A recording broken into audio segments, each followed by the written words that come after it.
Assalamualaikum warahmatullahi wabarakatuh. Perkenalkan, nama saya Tengku Ipora Syabadi dengan NIM 12350114870. Di sini saya akan mempresentasikan soal dari matematika diskrit dengan dosen pengampu Pak Jasril. Baiklah, saya akan mempresentasikan teori bilangan.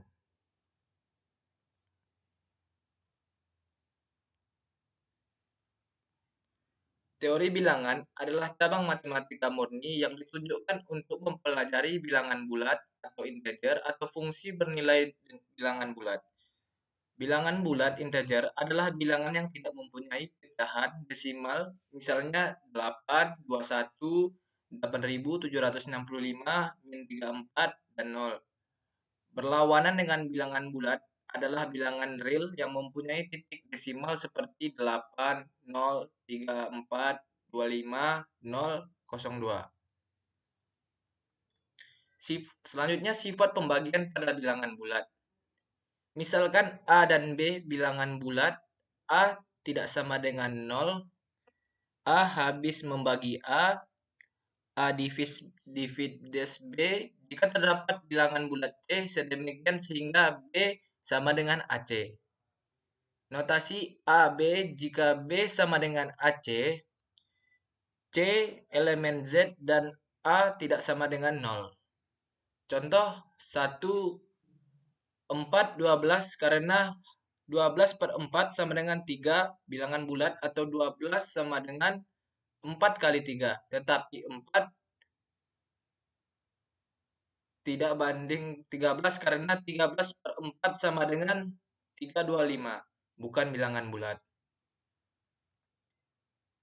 Selanjutnya kita masuk ke soal pertama. Hitunglah banyak bilangan bulat di antara 1 dan 300 yang habis dibagi 3 tetapi tidak habis 5 maupun 7. Untuk menyelesaikan masalah ini, kita perlu mencari bilangan bulat di antara 1 dan 300 yang habis dibagi 3 tetapi tidak habis dibagi 5 maupun 7. Pertama, kita bisa mencari bilangan yang habis dibagi 3 di antara 1 dan 300. Bilangan-bilangan tersebut adalah kelipatan 3 yang kurang dari atau sama dengan 300. Jadi kita akan memiliki 3, 6, 9, 12, dan seterusnya sampai 297, 303, 3003, 6, 9, 12, IDOTS 297, 3003, 6, 9, 12, dan seterusnya hingga 297, 300. Selanjutnya, kita perlu memeriksa apakah bilangan-bilangan ini habis dibagi 5 atau 7. Untuk bilangan tersebut tidak habis dibagi 5, kita bisa memeriksa apakah sisa pembagian bilangan dengan 5 tidak sama dengan 0. Untuk bilangan tersebut tidak habis dibagi 7, kita bisa memeriksa apakah sisa pembagian bilangannya dengan 7 tidak sama dengan 0. Kita bisa menggunakan pembagian modulus untuk melakukan ini. Selanjutnya, banyaknya bilangan dalam rentang 1 hingga 300 yang habis dibagi 3 adalah 300 per 3 sama dengan 100. Banyaknya bilangan dalam rentang 1 hingga 300 yang habis dibagi 3 dan 5 adalah 300 per 3 kali 5 sama dengan 20. Banyaknya bilangan dalam rentang 1 hingga 300 yang habis dibagi 3 dan 7 adalah 300 per dalam kurung 3 kali 7 sama dengan 14. Banyaknya bilangan dalam rentang 1 hingga 300 yang habis dibagi 3,5 dan 7 adalah 300 per dalam kurung 357 sama dengan 2. Jadi kita bisa hitung 100 dikurang 20 dikurang 14 ditambah 2 sama dengan 100 dikurang 20 dikurang 14 ditambah 2 sama dengan 68. Jadi ada 68 bilangan bulat di antara 1 dan 300 yang habis dibagi 3 tetapi tidak habis dibagi 5 maupun 7. Selanjutnya kita masuk ke himpunan. Definisi himpunan. Himpunan dalam kurung set adalah kumpulan objek-objek yang berbeda. Objek di dalam himpunan tersebut disebut elemen, unsur, atau anggota.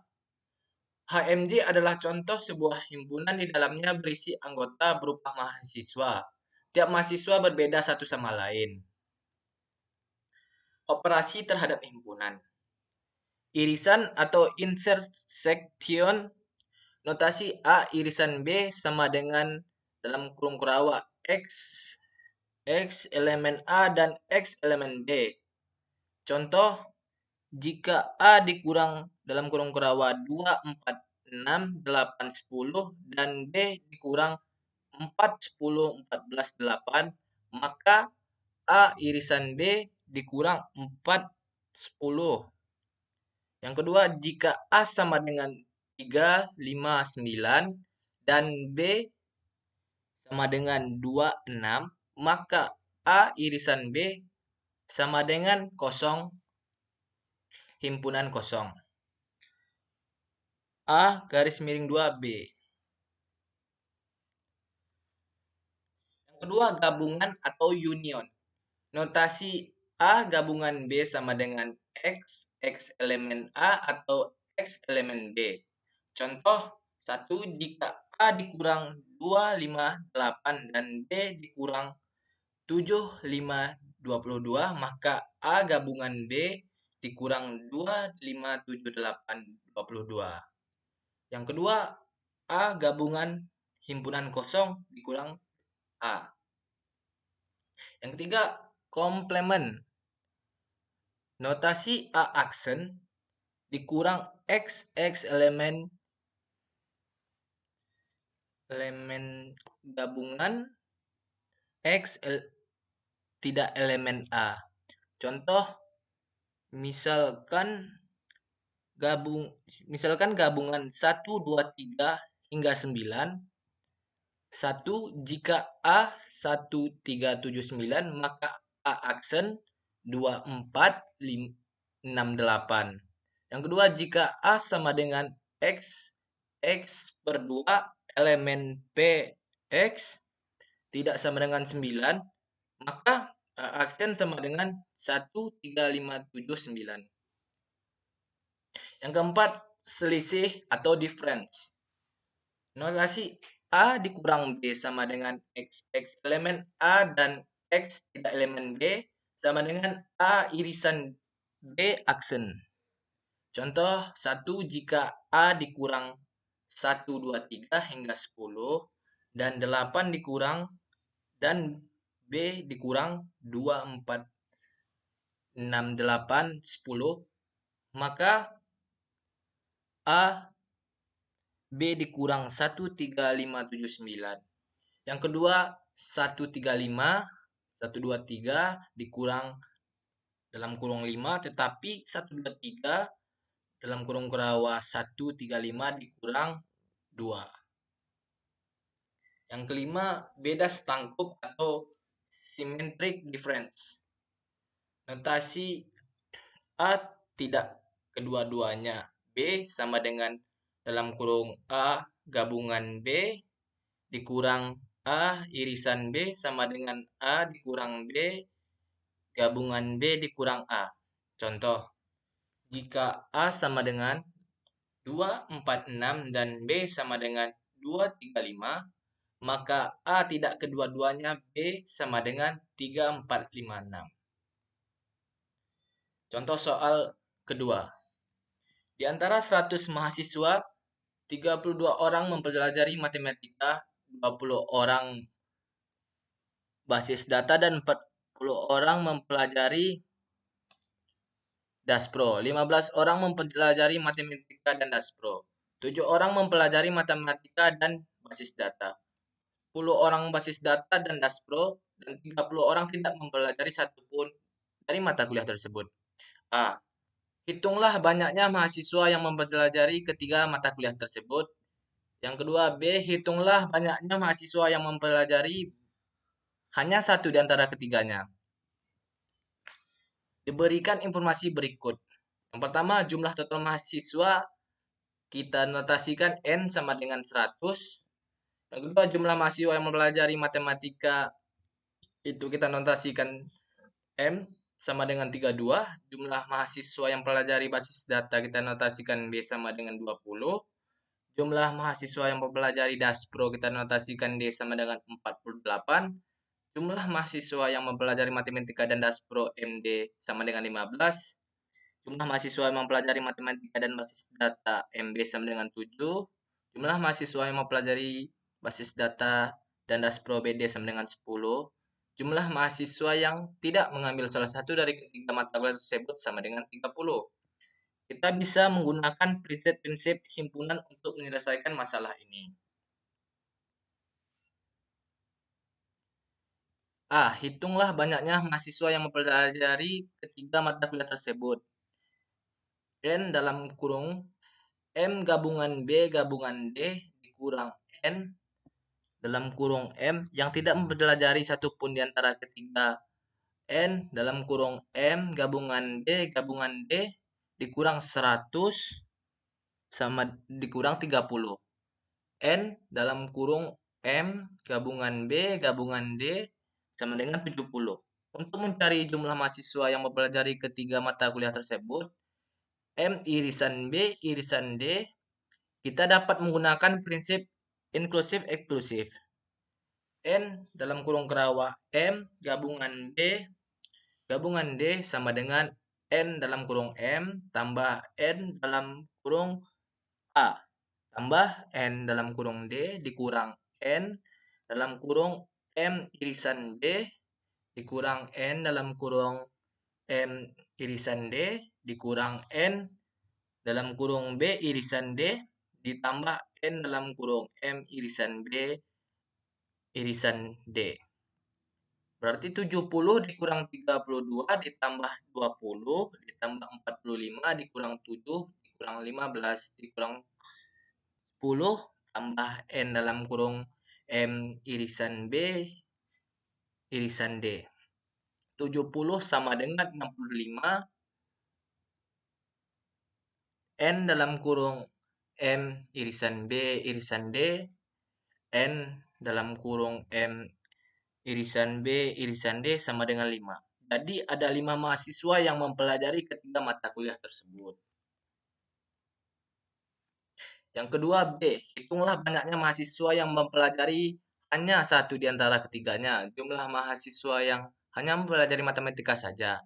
Berarti sama dengan M dalam kurung M dikurang dalam kurung N dalam kurung M irisan B dikurang N M irisan B irisan D ditambah N dalam kurung M irisan D dikurang N dalam kurung M irisan B irisan D ditambah N dalam kurung M irisan B irisan D sama dengan 32 dikurang 17 dikurang 5 ditambah 15 dikurang 5 tambah 5 sama dengan 32 dikurang 2 ditambah 10 sama dengan 5.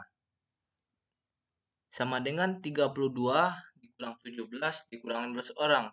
Jumlah mahasiswa yang hanya mempelajari basis data saja sama dengan N dalam kurung B ditambah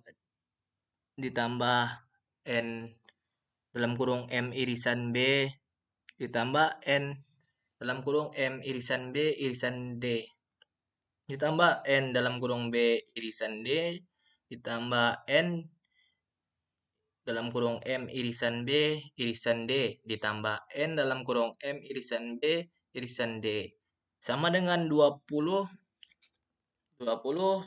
ditambah 7 ditambah 5 ditambah 10 ditambah 5 ditambah 5 sama dengan 20 ditambah dalam kurung 2 tambah 5 tambah 5 sama dengan 20 sama dengan 12 dikurang 8. Hitunglah banyaknya mahasiswa yang mempelajari hanya satu di antara ketiganya. Jumlah mahasiswa yang hanya mempelajari Daspro saja sama dengan N dalam kurung D ditambah N dalam kurung M irisan D ditambah N dalam kurung M irisan B ND ditambah N dalam kurung B irisan D ditambah N dalam kurung M irisan B irisan D ditambah N dalam kurung M irisan B irisan D sama dengan 45 dikurang 10 ditambah 5 dikurang 5 sama dengan 45 dikurang 20 sama dengan 25 orang. Selanjutnya materi matrik dan relasi. Matriks adalah susunan skala elemen-elemen dalam bentuk basis dan kolom. Matriks A yang berukuran dari M baris dan N kolom dalam kurung M kali N adalah matriks bujur sangkar adalah matriks yang berukuran N dikali N. Dalam notasi ringkas, kita lazim menuliskan matriks dengan notasi A sama dengan A1. Contoh di bawah ini adalah matriks yang berukuran 3 kali 4. Matriks simetri adalah matriks yang AN sama dengan AN untuk setiap 1 dan J. Contoh 2 di bawah ini adalah contoh matriks simetri. Matriks 01 atau 0/1 atau matriks biner adalah matriks yang setiap elemennya bernilai 0 atau 1. Contoh di bawah ini. Definisi relasi. Selanjutnya adalah relasi. Relasi biner R antara himpunan A dan B adalah himpunan bagian dari A kali B. Notasi R subset dari dalam kurung A kali B. ARB adalah notasi untuk dalam kurung AB elemen R yang artinya A dihubungkan dengan B oleh R. A bukan RB adalah notasi untuk AB bukan elemen R yang artinya A tidak dihubungkan oleh B oleh relasi R. Himpunan A disebut daerah asal atau domain dari R dan himpunan B disebut daerah hasil atau kodomain dari R.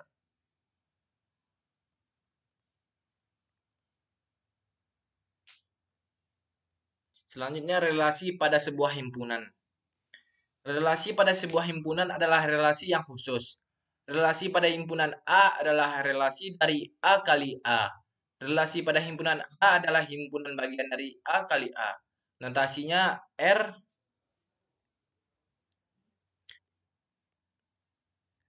subset dari A kali A. Satu representasi relasi dengan diagram panah seperti gambar yang di bawah ini. Yang kedua, representasi relasi dengan tabel. Kolom pertama tabel menyatakan daerah asal, sedangkan kolom kedua menyatakan daerah hasil. Kita bisa melihat tabel di bawah ini. Amir, Budi, Cecep. Seperti dalam tabel. Ketiga, representasi relasi dengan matriks. Misalkan R adalah relasi dari A sama dengan A A2 sampai dengan AX dan B sama dengan B, B2 sampai dengan seterusnya. Relasi R dapat disajikan dengan matriks bukan M dalam kurung M. Seperti yang di bawah ini. Yang keempat, representasi relasi dengan graf berarah. Relasi pada sebuah himpunan dapat dipresentasikan secara grafis dengan graf berarah atau directed graph atau di graf. Graf berarah tidak didefinisikan untuk mempresentasikan relasi dari suatu himpunan ke himpunan lain. Tiap elemen himpunan dinyatakan dengan sebuah titik atau disebut juga simpul atau perfect. Dan tiap pasangan terurut dinyatakan dengan busur ARC. Jika AB elemen R, maka sebuah busur dibuat dari simpul A ke simpul B. Simpul A disebut simpul asal atau initial vertex dan simpul B disebut simpul tujuan atau terminal vertex. Pasangan terurut AA dinyatakan dengan busur dan simpul A ke simpul A sendiri. Busur semacam itu disebut galang dan atau kalang dalam kurung loop. Contoh, misalkan R sama dengan dalam kurung AA, dalam kurung AB, dalam kurung BA, dalam kurung BC, dalam kurung BD, dalam kurung CA, dalam kurung CD, dalam kurung DB adalah relasi pada himpunan dalam kurung kurawa A, B, C, D. R direpresentasikan dengan graf berarah sebagai berikut. Sifat-sifat relasi. Relasi yang didefinisikan pada sebuah himpunan mempunyai beberapa sifat. Yang pertama, refleksif. Relasi R pada himpunan A disebut refleksif jika AA elemen R untuk setiap A elemen A. Relasi R pada himpunan A tidak refleksif jika ada A elemen A sedemikian sehingga AA bukan elemen R. Yang kedua, menghantar atau transif. Relasi R pada himpunan A disebut menghantar jika AB elemen R dan BC elemen R, maka AC elemen R untuk ABC elemen A. Yang ketiga, stangkup atau simetrik dan tolak stangkup atau antisimetrik.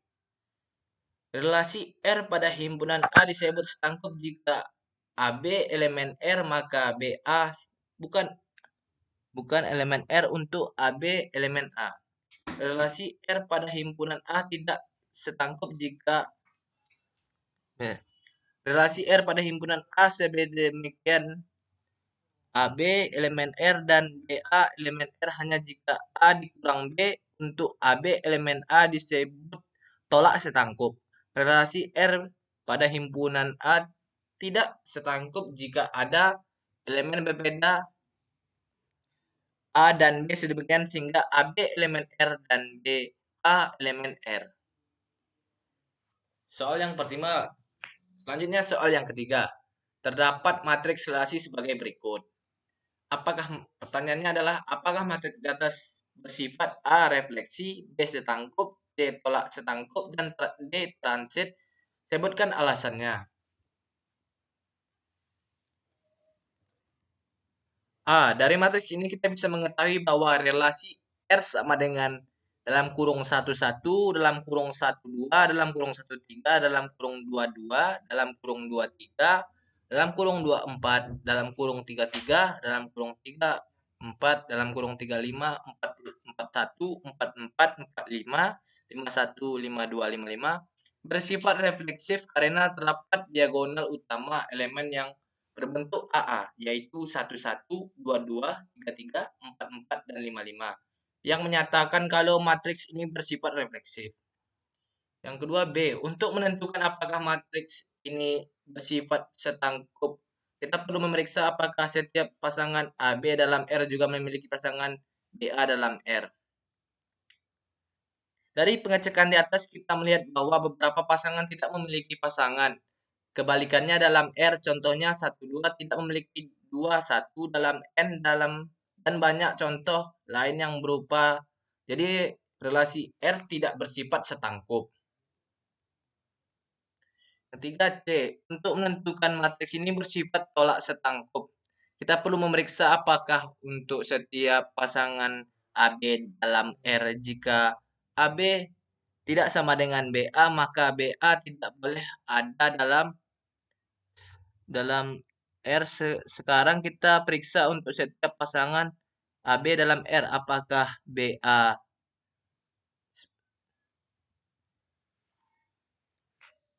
Yang seterusnya D.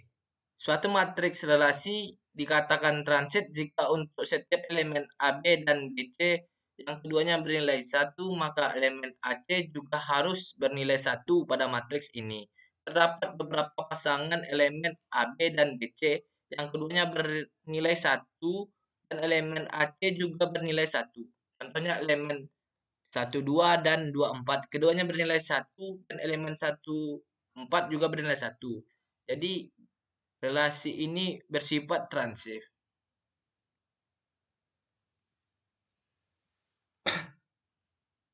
Selanjutnya saya akan menjawab soal keempat. Tentukan klosur menghantar dari relasi 21, 23, 31, 34, 41, 43 pada himpunan 1, 2, 3, 4. Untuk menentukan klosur penghantar dari relasi yang diberikan, kita perlu melihat semua kemungkinan pasangan yang dapat dicapai melalui serangkaian langkah relasi tersebut. Relasi yang diberikan adalah 21, 23, 31, 34, 41, 43. kita akan mencari semua pasangan yang bisa dicapai dari setiap anggota dalam relasi ini. Seperti ini. Setelah itu kita harus menghapus duplikat dan menyisakan hanya pasangan unik. Jadi closure menghapus dan relasi yang diberikan adalah 21, 23, 31, 34, 41, 43. Semua pasangan dapat dicapai telah tercakup dalam relasi tersebut. Jadi itulah closure mengantarnya. Yang keempat, saya akan menjelaskan aplikasi teori bilangan fungsi hash. Fungsi hash. Kegunaan pengalaman data di dalam memori untuk tujuan pengaksesan data dengan cepat bentuk H collision sama dengan collision mode M. M jumlah lokasi memori yang tersedia. K kunci atau integer. H dalam kurung K lokasi memori untuk data dengan kunci unik K. Contoh dalam rekod mahasiswa name adalah kunci K seperti dalam tabel ini. Contoh M sama dengan 11 mempunyai sel-sel memori yang diberi indeks 0 sampai 10 akan disimpan data record yang masing-masing mempunyai kunci 15, 508, 32, 132, 102, dan 5. H 15 sama dengan 15 mod 11 sama dengan 4. 558 sama dengan 558 mod 11 sama dengan 8. 32 mod 11 sama dengan 10. 132 mod 11 sama dengan 0. 102 mod 11 sama dengan 3. 5 mod 11 sama dengan 5. Seperti dalam contoh tabel. Collision terjadi jika fungsi hash menghasilkan nilai H yang sama untuk K yang berbeda. Jika terjadi kolisi, cek elemen berikut yang kosong. Contoh K sama dengan 74, H 74 sama dengan 74 mod 11 sama dengan 8. Seperti dalam tabel. Oleh karena elemen pada indeks 8 sudah berisi 558, maka 74 ditaruh pada elemen kosong berikutnya 9 seperti dalam tabel. Fungsi hash juga digunakan untuk menlocate elemen yang dicari. Misalkan akan dicari data dengan nilai K sama dengan 102. Posisi 102 di dalam larik dihitung dengan fungsi hash H102 sama dengan 102 mod 11 sama dengan 3. Misalkan akan dicari data dengan nilai K sama dengan 214, posisi 214 di dalam larik dihitung dengan fungsi hash 214 sama dengan 214 mod 11 sama dengan 5 karena pada sel dengan indeks 5 bukan berisi 214. Maka disimpulkan K sama dengan 214 tidak ditemukan di dalam larik. Selanjutnya saya akan menjawab soal nomor 5. Yang satu, tunjukkan bagaimana sekumpulan data dengan kunci-kunci sebagai berikut. 714, 631, 26, 373, dan seterusnya. Ditempatkan dalam memori dengan fungsi hash H collision sama dengan K mod 17. Langkah-langkah penyelesaiannya adalah yang pertama, hitunglah hash kode untuk setiap kunci. Lakukan operasi modulus 17 pada setiap nilai kunci. Yang kedua, tempatkan kunci ke dalam tabel hash. Simpan kunci pada indeks yang sesuai dengan nilai hash code. Contoh perhitungan, mari kita hitung hash code untuk kunci dan ditempatkan kunci tersebut dalam tabel hash. Data dalam hash code. Seperti di bawah ini kita bisa lihat. Selanjutnya adalah ISBN atau International Standard Book Number. Kode ISBN terdiri dari 10 langkah. Biasanya dikelompokkan dengan spasi atau garis, misalnya 0 garis 300.015 garis 4561 garis 9. Catatan juga terdapat versi ISBN 13 angka. ISBN terdiri atas 4 bagian kode. Kode yang mengidentifikasikan negara atau kelompok negara, kode penerbit, kode untuk buku tersebut, karakter uji atau angka atau huruf X sama dengan 10. Misalkan 10 angka ISBN dinyatakan dengan X3, X2 sampai dengan X10. Kode ISBN memenuhi kekongwenan 10. Karakter uji dihitung sebagai berikut. Sigma IX mod 1 mod 11 sama dengan karakter uji. Selanjutnya saya akan menjawab soal yang ke-6. 9 angka pertama dari kode ISBN adalah sebuah buku adalah 0-07-05-395. Tentukan karakter uji untuk buku tersebut. Tuliskan 9 digit pertama dari kalian, kalikan setiap digit dengan pasalnya dan identifikasi jumlah tersebut. Jumlah sama dengan 0 garis 0 dikurang 0 dikurang 21 dikurang 0 dikurang 25 dikurang ditambah 18 dan seterusnya. Selanjutnya kriptografi. Saya akan menjelaskan tentang kriptografi. Dari bahasa Yunani yang artinya secreting, kriptografi adalah ilmu dalam dan seni untuk menjaga keamanan pesan dengan cara menyandikannya menjadi bentuk lain yang tidak bermakna. Tujuan agar pesan yang bersifat rahasia tidak dapat dibaca oleh pihak yang tidak berhak. Pesan, data atau informasi yang dapat dibaca dimengerti maknanya. Nama lain, plaintext, ciphertext, pesan yang telah disandikan sehingga tidak memiliki makna lagi. Contoh plaintext, culik anak itu jam 1 siang. Ciphertextnya seperti ini, sudah tidak bermakna. Inskripsi atau inscription, proses menyandikan plaintext menjadi ciphertext. Deskripsi atau description, proses mengembalikan ciphertext menjadi plaintext. Algoritmanya seperti gambar di bawah ini. Selanjutnya adalah algoritma RSA, dibuat oleh 3 peneliti dari MIT, yaitu Ronald Lewis, Adi Sebamir, dan Leonard Adleman pada tahun 1976, termasuk algoritma kriptografi simetri. Asimetri kunci untuk menginskripsi berbeda dengan kunci untuk deskripsi. Di dalam algoritma RSA, setiap pengguna memiliki sepasang kunci. Satu kunci publik E untuk mendeskripsi pesan, dua kuncinya privat P untuk mendeskripsikan pesan, seperti di bawah ini. Kunci publik tidak rahasia atau diumumkan kepada publik, sedangkan kunci privat rahasianya diketahui oleh pemilik kunci. Dinamakan juga kriptografi kunci publik atau publik key cryptography. Selanjutnya soal yang terakhir, yaitu soal ke-7. Inskripsikan pesan berikut. Soal MIT menggunakan algoritma RSA dengan nilai P sama dengan 23, I sama dengan 31, dan E sama dengan 29. Pilih dua bilangan prima P dan Q, yaitu 23 dan 31. Hitung sama dengan Hitung N sama dengan PQ, yaitu 23 kali 31 sama dengan 713.